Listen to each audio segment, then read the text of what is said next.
नमस्कार दोस्तों, आज हम सुनेंगे मुंशी प्रेमचंद की कहानी सिर्फ एक आवाज़। चलिए कहानी शुरू करते हैं। सुबह का वक्त था। ठाकुर दर्शन सिंह के घर में एक हंगामा बरपा था। आज रात को चंद्र ग्रहण होने वाला था। ठाकुर साहब अपनी बूढ़ी ठकुराइन के साथ गंगा जी जाते थे, इसीलिए सारा घर उनकी पुरशोर तैयारी में लगा हुआ था। एक बहू उनका फटा हुआ कुर्ता टाँक रही थी, दूसरी बहू उनकी पगड़ी लिए सोचती थी कि कैसे इसकी मरम्मत करूं। दोनों लड़कियां नाश्ता तैयार करने में तल्लीन थीं, जो ज़्यादा दिलचस्प काम था, और बच्चों ने अपनी आदत के अनुसार एक कोहराम मचा रखा था, क्योंकि हर एक आने जाने के मौके पर उनका रोने का जोश उमंग पर होता था। जाने के वक्त साथ जाने के लिए रोते, आने के वक्त इसलिए रोते कि श्रीनी का बाँट बखरा मनोकूल नहीं हुआ। बड़ी ठकुराइन बच्चों को फुसलाती थीं और बीच बीच में अपनी बहुओं को समझाती थीं, देखो खबरदार, जब तक उग्रह न हो जाए घर से बाहर ना निकलना। हंसिया छुरी कुल्हाड़ी इन्हें हाथ से मत छूना, समझा देती हूँ, मानना चाहे ना मानना, तुम्हें मेरी बात की परवाह ही कब है। मुँह में पानी की बूंद न पड़े। नारायण के घर विपत पड़ी है, जो साधु भिखारी दरवाजे पर आ जाए तो उसे फेरना मत। बहुओं ने सुना और नहीं सुना। वे मना रही थीं कि किसी तरह यहाँ से टलें। फागुन का महीना है, गाने को तरस गए, आज खूब गाना बजाना होगा। ठाकुर साहब थे तो बूढ़े, लेकिन बुढ़ापे का असर दिल तक नहीं पहुँचा था। उन्हें इस बात का गर्व था कि कोई ग्रहण गंगा स्नान के बगैर नहीं छूटा। उनका ज्ञान आश्चर्यजनक था। सिर्फ पत्रों को देखकर महीने पहले सूर्य ग्रहण और दूसरे पर्वों के दिन बता देते थे। इसीलिए गांव वालों की निगाह में उनकी इज्जत अगर पंडितों से ज़्यादा न थी तो कम भी न थी।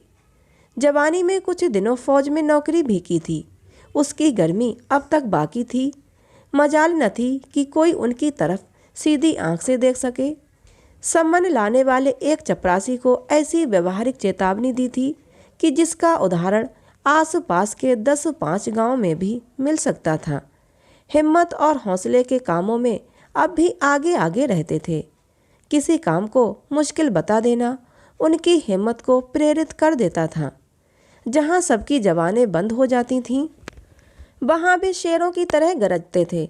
जब कभी गांव में दरोगा जी तशरीफ लाते तो ठाकुर साहब का ही दिल गुर्दा था कि उनसे आंखें मिलाकर आमने सामने बात कर सकें। ज्ञान की बातों को लेकर छिड़ने वाली बहसों के मैदान में भी उनके कारनामे कुछ कम शानदार न थे। झगड़ा पंडित हमेशा उनसे मुंह छिपाया करते। गरज ठाकुर साहब का स्वभावगत गर्व और आत्मविश्वास उन्हें हर बारात में दूल्हा बनने पर मजबूर कर देता था। हाँ, कमजोरी इतनी थी कि अपना आल्हा आप ही गा लेते और मज़े ले लेकर, क्योंकि रचना को रचनाकार ही खूब बयान करता है। जब दोपहर होते होते ठकुराइन गांव से चले तो सैकड़ों आदमी उनके साथ थे, और पक्की सड़क पर पहुँचे तो यात्रियों का ऐसा तांता लगा हुआ था कि जैसे कोई बाजार है। ऐसे ऐसे बूढ़े लाठियाँ टेकते या डोलियों पर सवार चले आते थे जिन्हें तकलीफ देने की यमराज ने भी कोई ज़रूरत न समझी थी। अंधे दूसरों की लकड़ी के सहारे कदम बढ़ाते आते थे। कुछ आदमियों ने अपनी बूढ़ी माताओं को पीठ पर लाद लिया था, और किसी के सर पर कपड़ों की पोटली, किसी के कंधे पर लोटा डोर, तो किसी के कंधे पर कांवर। कितने ही आदमियों ने पैरों पर चीथड़े लपेट लिए थे। जूते कहाँ से लाएं? मगर धार्मिक उत्साह का ये वरदान था कि मन किसी का मैला न था। सबके चेहरे खिले हुए, हंसते हंसते बातें करते चले जा रहे थे। कुछ औरतें गा रही थीं, चांद सूरज दोनों लोक के मालिक, एक दिना उन्हों पर बनती, हम जानी हमई पर बनती। ऐसा मालूम होता था यह आदमियों की एक नदी थी जो सैकड़ों छोटे छोटे नालों और धारों को लेती हुई समुद्र से मिलने के लिए जा रही थी। जब ये लोग गंगा के किनारे पहुँचे तो तीसरे पहर का वक्त था, लेकिन मीलों तक कहीं तिल रखने की जगह न थी। इस शानदार दृश्य से दिलों पर ऐसा रौब और भक्ति का ऐसा भाव छा जाता था कि बरबस गंगा माता की जय की सदाएं बुलंद हो जाती थीं। लोगों के विश्वास उसी नदी की तरह उमड़े हुए थे, और वो नदी, वो लहराता हुआ नीला मैदान, वह प्यासों की प्यास बुझाने वाली, वह निराशों की आशा, वह वरदानों की देवी, वह पवित्रता का स्रोत, वह मुट्ठी भर खाक को आश्रय देने वाली गंगा हंसती मुस्कुराती थी और छलकती थी। क्या इसीलिए कि आज वो अपनी चौतरफा इज्जत पर फूली न समाती थी, या इसलिए कि वो उछल उछल कर अपने प्रेमियों के गले मिलना चाहती थी, जो उसके दर्शन के लिए मंजिल तय करके आए थे? और उसके परिधान की प्रशंसा किस जवान से हो, जिस सूरज से चमकते हुए तारे टाँके थे और जिसके किनारों को उसकी किरणों ने रंग बिरंगे सुंदर और गतिशील फूलों से सजाया था। अभी ग्रहण लगने में घंटे की देर थी। लोग इधर उधर टहल रहे थे। कहीं मदारियों के खेल थे, कहीं चूरन वालों की लच्छेदार बातों के चमत्कार। कुछ लोगों मेढ़ों की कुश्ती देखने के लिए जमा थे। ठाकुर साहब भी अपने कुछ भक्तों के साथ सैर को निकले। उनकी हिम्मत ने गवारा न किया कि इन बाजारू दिलचस्पियों में शरीक हों। यकाएक उन्हें एक बड़ा सा शामियाना तना हुआ नजर आया, जहाँ ज़्यादातर पढ़े लिखे लोगों की भीड़ थी। ठाकुर साहब ने अपने साथियों को एक किनारे खड़ा कर दिया और खुद गर्व से ताकते हुए फर्श पर जा बैठे, क्योंकि उन्हें विश्वास था कि यहाँ उन पर देहातियों की ईर्ष्या दृष्टि पड़ेगी और संभव है कुछ ऐसी बारीक बातें भी मालूम हो जाएं जो उनके भक्तों को उनकी सर्वज्ञता पर विश्वास दिलाने में काम दे सकें। यह एक नैतिक अनुष्ठान था। 2-2.5 हजार आदमी बैठे हुए एक मधुर भाषी वक्ता का भाषण सुन रहे थे। फैशनेबल लोग ज़्यादातर अगली पंक्ति में बैठे हुए थे, जिन्हें कनवतियों का इससे अच्छा मौका नहीं मिल सकता था। कितने ही अच्छे कपड़े पहने हुए लोग इसलिए दुखी नजर आते थे कि उनकी बगल में निम्न श्रेणी के लोग बैठे हुए थे। भाषण दिलचस्प मालूम होता था, वजन ज़्यादा था और चटखारे कम, इसीलिए तालियां नहीं बजती थीं। वक्ता ने अपने भाषण में कहा, मेरे प्यारे दोस्तों, ये हमारा और आपका कर्तव्य है। इससे ज़्यादा महत्वपूर्ण, ज़्यादा परिणामदायक और कौम के लिए ज़्यादा शुभ और कोई कर्तव्य नहीं है। हम मानते हैं कि उनके आचार व्यवहार की दशा अत्यंत करुण है, मगर विश्वास मानिए, ये सब हमारी करनी है। उनकी इस लज्जाजनक सांस्कृतिक स्थिति का जिम्मेदार हमारे सिवा और कौन हो सकता है? अब इसके सिवा और कोई इलाज नहीं कि हम उस घृणा और उपेक्षा को जो उनकी तरफ से हमारे दिलों में बैठी हुई है, धोएं और खूब मलकर धोएं। यह आसान काम नहीं है। जो कालिख कई हजार वर्षों से जमी हुई है, वो आसानी से नहीं मिट सकती। जिन लोगों की छाया से हम बचते आए हैं, जिन्हें हमने जानवरों से भी जलील समझ रखा है, उनसे गले मिलने में हमको त्याग, साहस और परमार्थ से काम लेना पड़ेगा। उस त्याग से जो कृष्ण में था, उस हिम्मत से जो राम में थी, उस परमार्थ से जो चैतन्य और गोविंद में था। मैं ये नहीं कह सकता कि आप आज ही उनसे शादी के रिश्ते जोड़ें या उनके साथ बैठकर खाएं पिएं, मगर क्या यह भी मुमकिन नहीं है कि आप उनके साथ सामान्य सहानुभूति, सामान्य मनुष्यता, सामान्य सदाचार से पेश आएं? क्या ये सचमुच असंभव बात है? आपने कभी ईसाई मिशनरियों को देखा है? आहा, जब मैं एक उच्च कोटि का सुंदर, सुकुमार, गौरवपूर्ण लेडी को अपनी गोद में एक काला कलूटा बच्चा लिए हुए देखता हूँ, जिसके बदन पर फोड़े हैं, खून है और गंदगी है, वो सुंदरी उस बच्चे को चूमती है, प्यार करती है, छाती से लगाती है, तो मेरा जी चाहता है उस देवी के कदमों पर सिर रख दूं। अपनी नीचता, अपना कमीनापन, अपनी झूठी बड़ाई, अपने हृदय की संकीर्णता मुझे कभी इतनी सफाई से नजर नहीं आती। इन देवियों के लिए जिंदगी में क्या क्या संपदाएं नहीं थीं। खुशियाँ बाहें पसारे हुए उनके इंतजार में खड़ी थी। उनके लिए दौलत की सब सुख सुविधाएं थीं, प्रेम के आकर्षण थे, अपने आत्मीय और स्वजनों की सहानुभूतियाँ थीं और अपनी प्यारी मातृभूमि का आकर्षण था। लेकिन इन देवियों ने उन तमाम नेमतों, उन सब सांसारिक संपदाओं को सेवा, सच्ची निस्वार्थ सेवा पर बलिदान कर दिया है। वे ऐसी बड़ी कुर्बानियाँ कर सकती हैं, तो हम क्या इतना भी नहीं कर सकते कि अपने अछूत भाइयों से हमदर्दी का सलूक कर सकें? क्या हम सचमुच ऐसे पस्त हिम्मत, ऐसे बोदे, ऐसे बेरहम हैं? इसे खूब समझ लीजिए कि आप उनके साथ कोई रियायत, कोई मेहरबानी नहीं कर रहे हैं। ये उन पर कोई एहसान नहीं है, ये आप ही के लिए ज़िंदगी और मौत का सवाल है। इसलिए मेरे भाइयों और दोस्तों, आइए इस मौके पर शाम के वक्त पवित्र गंगा नदी के किनारे काशी के पवित्र स्थान में हम मजबूत दिल से प्रतिज्ञा करें कि आज से हम अछूतों के साथ भाईचारे का सलूक करेंगे, उनके तीज त्योहारों में शरीक होंगे और अपने त्योहारों में उन्हें बुलाएंगे, उनके गले मिलेंगे और उन्हें अपने गले लगाएंगे, उनकी खुशियों में खुश और उनके दर्दों में दर्दमंद होंगे। और चाहे कुछ ही क्यों ना हो जाए, चाहे ताना तिश्नों और जिल्लत का सामना ही क्यों न करना पड़े, हम इस प्रतिज्ञा पर कायम रहेंगे।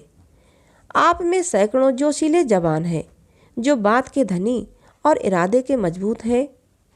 कौन ये प्रतिज्ञा करता है, कौन अपने नैतिक साहस का परिचय देता है, वह अपनी जगह पर खड़ा हो जाए और ललकार कर कहे कि मैं ये प्रतिज्ञा करता हूँ और मरते दम तक इस पर दृढ़ता से कायम रहूँगा।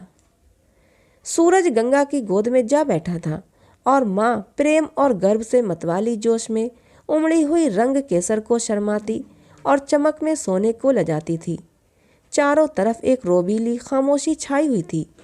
उस सन्नाटे में सन्यासी की गर्मी और जोश से भरी हुई बातें गंगा की लहरों और गगनचुंबी मंदिरों में समा गईं। गंगा एक गंभीर माँ की निराशा के साथ हंसी और देवताओं ने अफसोस से सिर झुका लिया, मगर मुंह से कुछ न बोले।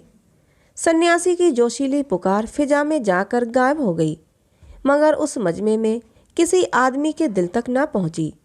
वहाँ कौम पर जान देने वालों की कमी न थी।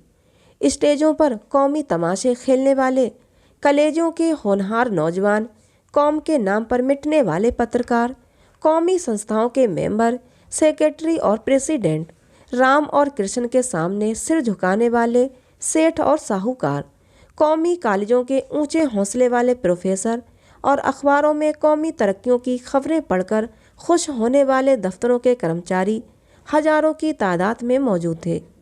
आंखों पर सुनहरी ऐनक लगाए मोटे मोटे वकीलों की एक पूरी फौज जमा थी, मगर सन्यासी के उस गर्म भाषण से एक दिल भी ना पिघला, क्योंकि वो पत्थर के दिल थे जिसमें दर्द और घुलावट न थी, जिसमें सदिच्छा थी मगर कार्य शक्ति न थी, जिसमें बच्चों की सी इच्छा थी, मर्दों का सा इरादा न था। सारी मजलिस पर सन्नाटा छाया हुआ था। हर आदमी सिर झुकाए फिक्र में डूबा हुआ नजर आता था। शर्मिंदगी किसी को सर उठाने न देती थी और आंखें झेंप के मारे जमीन में गड़ी हुई थीं। ये वही सर हैं जो कौमी चर्चों पर उछल पड़ते थे। ये वही आंखें हैं जो किसी वक्त राष्ट्रीय गौरव की लाली से भर जाती थीं, मगर कथनी और करनी में आदि और अंत का अंतर है। एक व्यक्ति को भी खड़े होने का साहस न हुआ। कैंची की तरह चलने वाली जबान भी ऐसे महान उत्तरदायित्व के भय से बंद हो गई थी। ठाकुर दर्शन सिंह अपनी जगह पर बैठे हुए इस दृश्य को बहुत गौर और दिलचस्पी से देख रहे थे। वह अपने मार्मिक विश्वासों में चाहे कट्टर हों या ना हों, लेकिन सांस्कृतिक मामलों में वे कभी अगुवाई करने के दोषी नहीं थे। इस पेचीदा और डरावने रास्ते में उन्हें अपनी बुद्धि और विवेक पर भरोसा नहीं होता था। यहाँ तर्क और युक्ति को भी उनसे हार माननी पड़ती थी। इस मैदान में वो अपने घर की स्त्रियों की इच्छा पूरी करना ही अपना कर्तव्य समझते थे, और चाहे उन्हें खुद किसी मामले में कुछ ऐतराज भी हो, लेकिन यह औरतों का मामला था और इसमें वे हस्तक्षेप नहीं कर सकते थे, क्योंकि इससे परिवार की व्यवस्था में हलचल और गड़बड़ी पैदा हो जाने की जबरदस्त आशंका रहती थी। अगर किसी वक्त उनके कुछ जोशीले नौजवान दोस्त इस कमजोरी पर उन्हें आड़े हाथों लेते, तो वे इस बुद्धिमत्ता से कहा करते थे, भाई ये औरतों के मामले हैं, उनका जैसा दिल चाहता है करती हैं। मैं बोलने वाला कौन हूँ। गरज यहाँ उनकी फौजी गरम मिजाजी उनका साथ छोड़ देती थी। यह उनके लिए तिलिस्म की घाटी थी, जहाँ होशो हवास बिगड़ जाते थे और अंधे अनुकरण का भी पैर बंधी हुई गर्दन पर सवार हो जाता था। लेकिन ये ललकार सुनकर वे अपने को काबू में ना रख सके। यही वह मौका था जब उनकी हिम्मतें आसमान पर जा पहुंचती थीं। जिस बीड़े को कोई ना उठाए उसे उठाना उनका काम था। बर्ज नाव से उनको आत्मिक प्रेम था।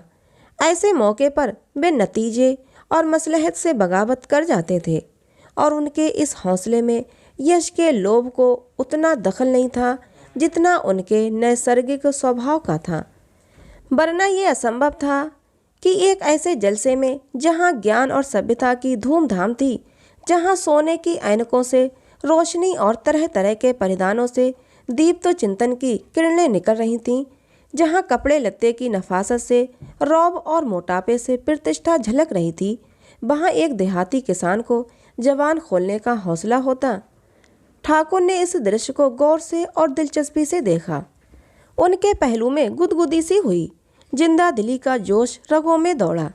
वो अपनी जगह से उठे और मर्दाना लहजे में ललकार कर बोले, मैं ये प्रतिज्ञा करता हूँ और मरते दम तक उस पर कायम रहूँगा। इतना सुनना था कि 2000 आंखें अचंभे से उसकी तरफ ताकने लगीं। सुभान अल्लाह, क्या हुलिया था। गाढ़े की ढीली मिर्जई, घुटनों तक चढ़ी हुई धोती, सर पर एक भारी सा उलझा हुआ साफा, कंधे पर चुनौटी और तमाकू का बजनी बटुआ, मगर चेहरे से गंभीरता और दृढ़ता स्पष्ट थी। गर्भ आंखों के तंग घेरे से बाहर निकला पड़ता था। उसके दिल में अब इस शानदार मजमे की इज्जत बाकी न रही थी। वह पुराने वक्तों का आदमी था, जो अगर पत्थर को पूजता था तो उसी पत्थर से डरता भी था, जिसके लिए एकादशी का व्रत केवल स्वास्थ्य रक्षा की एक युक्ति और गंगा केवल स्वास्थ्यप्रद पानी की एक धारा न थी। उसके विश्वासों में जागृति न हो, लेकिन दुविधा नहीं थी, यानी कि उसकी कथनी और करनी में अंतर न था, और न उसकी बुनियाद कुछ अनुकरण और देखा देखी पर कायम थी, मगर अधिकांशता भय पर, जो ज्ञान के आलोक के बाद वृत्तियों के संस्कार की सबसे बड़ी शक्ति है। गेरुए बहाने का आदर और भक्ति करना इसके धर्म और विश्वास का एक अंग था। संन्यास में उसकी आत्मा को अपना अनुचर बनाने की एक सजीव शक्ति छिपी हुई थी और उस ताकत ने अपना असर दिखाया। लेकिन मजमे की इस हैरत ने बहुत जल्द मजाक की सूरत अख्तियार की। मतलब भरी निगाहें आपस में कहने लगीं, आखिर गंवार ही तो ठहरा, देहाती है। ऐसे भाषण कभी काहे को सुने होंगे। बस उबल पड़ा। उथले गड्ढे में उतना पानी भी ना समा सका। कौन नहीं जानता कि ऐसे भाषणों का उद्देश्य मनोरंजन होता है। 10 आदमी आए, इकट्ठे बैठ कुछ सुना, कुछ गपशप मारी और अपने अपने घर लौटे।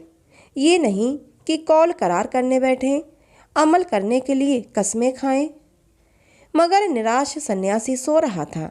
अफसोस, जिस मुल्क की रोशनी में इतना अंधेरा है, वहाँ कभी रोशनी का उदय होना मुश्किल नजर आता था। इस रोशनी पर, इस अंधेरी मुर्दा और बेजान रोशनी पर जहालत को, अज्ञान को ज़्यादा ऊंची जगह देता हूँ। अज्ञान में सफाई और हिम्मत है, उसके दिल और जबान में पर्दा नहीं होता, न कथनी और करनी में विरोध। क्या ये अफसोस की बात नहीं है कि ज्ञान और अज्ञान के आगे सिर झुकाए? इस सारे मजमे में सिर्फ एक आदमी है जिसके पहलू में मर्दों का दिल है और गौ से बहुत सजग होने का दावा नहीं।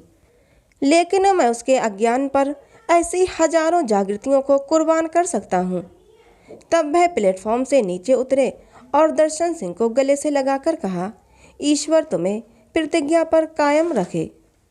तो दोस्तों, ये कहानी थी मुंशी प्रेमचंद की, जिसका नाम था सिर्फ एक आवाज़। कहानी आपको कैसी लगी कमेंट करके ज़रूर बताना। अच्छी लगी हो तो प्लीज़ इसे एक लाइक और चैनल को सब्सक्राइब जरूर कर लेना। मिलते हैं अगली किसी नई कहानी में।